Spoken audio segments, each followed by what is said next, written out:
video kali ini kita akan belajar satu topik penting ketika teman-teman sudah belajar jualan, sudah belajar closing, sudah belajar jualan di Facebook, sudah belajar bagaimana memaksimalkan pre-order. Nah, video kali ini saya akan angkat satu topik yang banyak teman-teman tanyakan ketika mereka lagi berjualan dan kelabakan.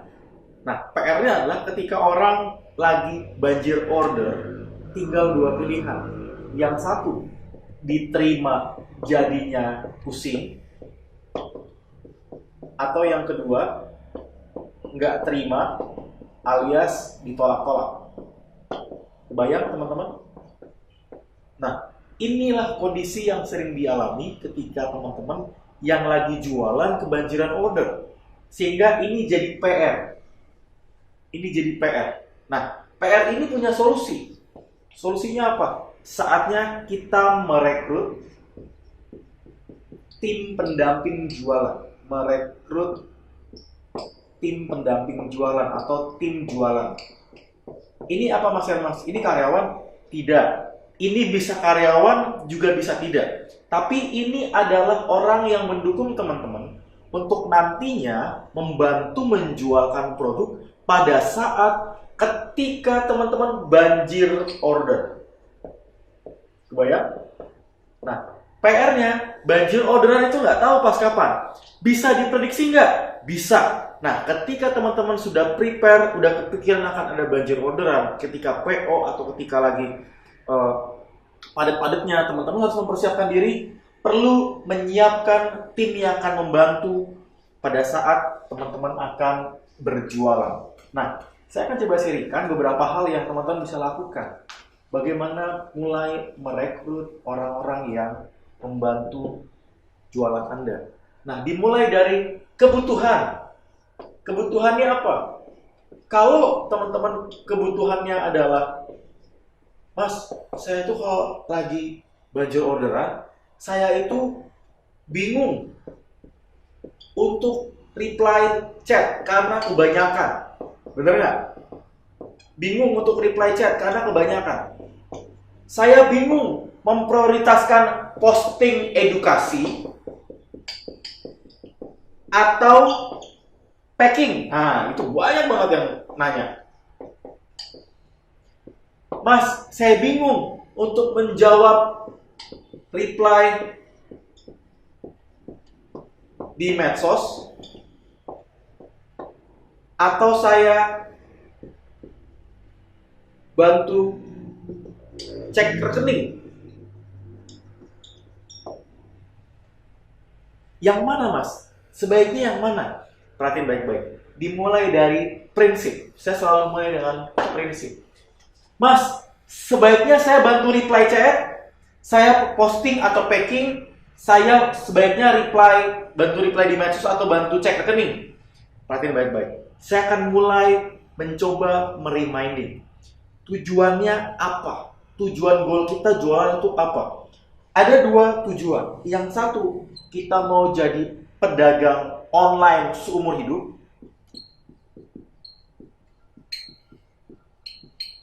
Pedagang online seumur hidup. Atau menjadi pebisnis online. Bedanya apa Mas Hermas? Perhatiin baik-baik. Mirip seperti orang yang jualan gerobakan atau jualan dia punya restoran. Bedanya apa? Kalau konteksnya dia gerobakan, dia harus handle itu gerobaknya sendiri. Kecuali konteksnya beda, dia punya karyawan. Dia harus handle sendiri. Semua dikerjakan sendiri. Dia konteksnya masih pedagang. Kalau dia punya restoran, dia bisa mendelegasi orang. Ini mirip seperti pedagang online dan bisnis online. Buat teman-teman yang merencanakan untuk berjualan dalam konteks partai yang lebih besar, dalam konteks membangun company, maka teman-teman perlu moving dari pedagang online menjadi pebisnis online. Bedanya apa sih Mas? Ketika teman-teman berubah dari pedagang online menjadi pebisnis online, teman-teman mulai memilah-milah. Tidak pusing untuk bingung reply chat. Oke? Fokusnya mungkin posting edukasi, tapi nggak ngurusin packing. Oke? Nah, jawab reply di medsos mungkin bisa, tapi akan lebih baik kita fokus cek rekening aja. Untuk make sure omset. Saya dulu waktu awal-awal saya yang reply semua. Saya yang reply pertanyaan orderan, berbagai macam saya yang reply. Packing saya yang bantu packing. Tapi ketika saya sudah mulai menyadari bahwa saya nggak boleh kayak gini terus, saya harus moving, saya harus pindah kuadran dari pedagang menjadi pebisnis. Kebayang teman-teman? Nah, ini satu poin penting yang teman-teman harus ketahui bahwa kita perlu untuk hijrah. Saya bilangnya perlu naik level. Perlu berpindah. Berpindahnya kemana? Menjadi pebisnis. Kenapa? Karena ada prinsip penting. Pelan-pelan teman-teman harus naik level. Dari yang urusannya teknis menjadi strategis. Dari teknis menjadi strategis. Ini penting. Kalau kita dari pertama kali buka bisnis, ngurusin yang teknis, tahun depannya teknis, 2 tahun lagi teknis, sampai 5 tahun teknis, bisnis kita nggak akan kemana-mana. Contohnya apa mas? Teknis, ngurusin packingan, ngurusin beli orderan, ngurusin kirim ke kurir, ke ekspedisi, ngurusin rekap transferan, ngurusin ini berbagai macam.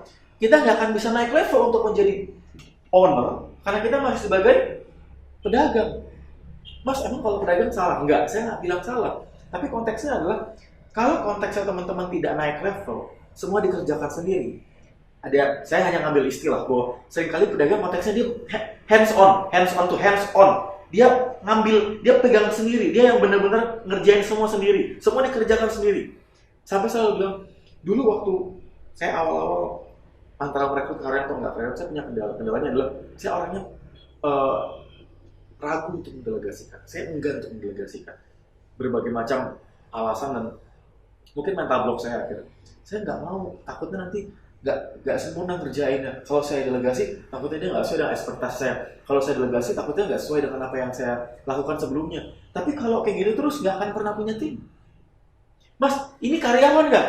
Kalau saran saya, nggak harus karyawan dulu. Mulai dari part-time freelance dulu. Tapi kalau teman-teman sudah mulai makin banyak, pelan-pelan naik dari freelance menjadi karyawan tetap, digaji itu rutin. Tujuannya adalah teman-teman mulai fokus. Fokusnya bukan ke teknis, fokusnya ke strategis. Contohnya gimana? Kalau tadi ngomongin packing, rekap orderan, reply. Kalau strategis mungkin apa? Kapan harus post? Kapan harus launching produk baru? Kapan harus ketemu partner baru? Kapan harus buka bisnis baru? Kapan harus edukasi? Kapan harus bangun sales funnel? Sehingga teman-teman mulai pindah dari kuadrannya hanya fokus untuk kerjanya teknis menjadi fokus ke kerjanya strategis. Nah, pertanyaan berikutnya, Mas, bagaimana caranya? Ada nggak langkah simpelnya? Ada nggak langkah sederhananya?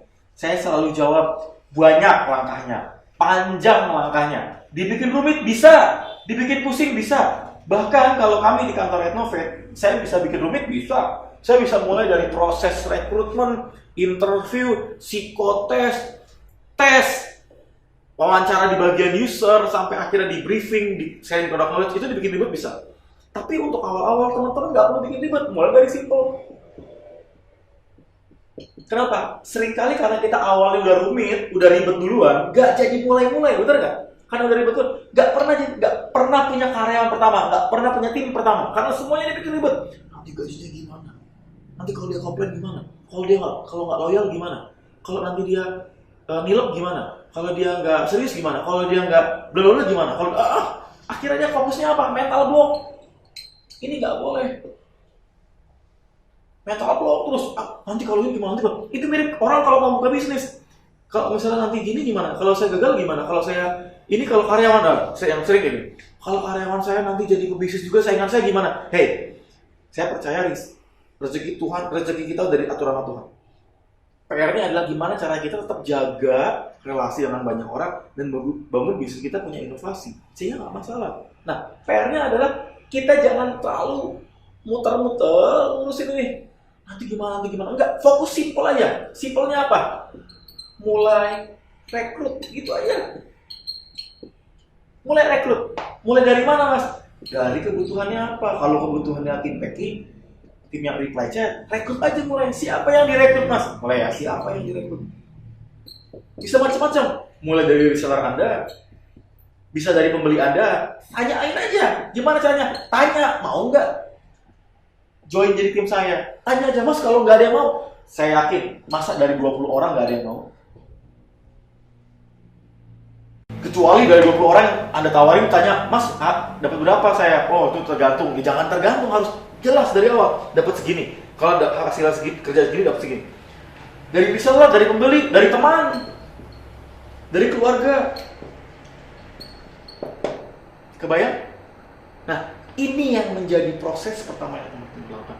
Rekrut aja dulu. Baru setelah rekrut, langkah berikutnya adalah di brief. Dia harus ngapain? Kalau teman-teman jualan online, nggak harus kantor, harus punya kantor. Kalau di kantor itu kita punya kantor. Tapi konteks teman-teman yang fokus jualan online nggak harus punya kantor, di brief aja. Tapi dimonitor terus rutin. Kalau perlu bikin perjanjian supaya apa? Hitam di atas putih. Dia tidak boleh menipu, tidak boleh nipu, nggak boleh fraud, nggak boleh ada hal-hal yang nggak benar. Harus jelas, harus clear. Di brief sehingga ketika nantinya ada orderan, kita nggak pusing. Kenapa? Karena pada akhirnya saat banjir orderan ada tim yang bantu. Dikit, nggak pusing. Sederhana, materi sederhana. Tapi saya mau bilang satu hal, poin penting ke teman-teman semua, bahwa kita perlu menentukan target kapan. Jangan kita nggak menentukan target ya. Saya selalu bilang, seringkali orang harus ditanya kapan, nanti, tahun depan, kalau udah bisa, kalau udah sukses, kalau udah menghasilkan, kalau udah mulu. Saya punya karyawan pertama ketika waktu bisnis awal masih belum naik. Tapi saya memberanikan diri. Bahkan karyawan pertama saya sampai sekarang masih stay loyal. Kenapa? Karena saya harus memberanikan diri, mulai dulu. Baru saya berpikir ketika saya sudah mulai, saya akan sempurnakan, saya akan coba perjuangkan punya tim lagi, tambahan lagi untuk bisa meningkatkan penjualan. Nah, materi ini nanti akan banyak dibahas di materi-materi berikutnya. Saya hanya fokus, materi ini cuma simple banget. Rekrut mulai, habis itu mulai jualan, rekrut mulai jualan. Dan jangan baper kalau misalnya dia nolak, ya udah, kalau nolak. Tapi usahakan teman-teman membangun relasi dengan dia. Kalau bisa rekrut dari orang yang udah kenal, jangan yang belum kenal. Kenapa? Kalau ada orang yang udah kenal, kita bisa tahu track recordnya gimana, background dia kayak gimana. Oke, saya ulangi teman-teman, materi ini penting banget. Kita perlu naik level dari yang cuma teknis menjadi strategis. Sehingga ketika ada orderan selangit, kita nggak pusing. Dan kita nggak nolak-nolak orderan. Yang paling sedih adalah ketika kita nolak-nolak orderan, ketika kita nggak reply chat para pembeli kita, nanti kita dicap orangnya sombong lah, orangnya nggak bener lah, nipu lah. Gara-gara apa? Gara-gara kita mungkin nggak bisa reply resi, gara-gara kita emang nggak sempat reply gitu. Jadi akhirnya orang cap nggak bener, udah jadi viral lah. Gara-gara apa? Gara-gara kita sibuk ngurusin hal-hal yang terlalu teknis. Jadi kita nggak bisa ngerjain hal yang lebih strategis. Semoga video ini bermanfaat buat teman-teman, dan saya berharap teman-teman bisa naik level dari pedagang menjadi pebisnis, dari pedagang online menjadi pebisnis online. Oke, maju terus, praktekkan, sukses terus.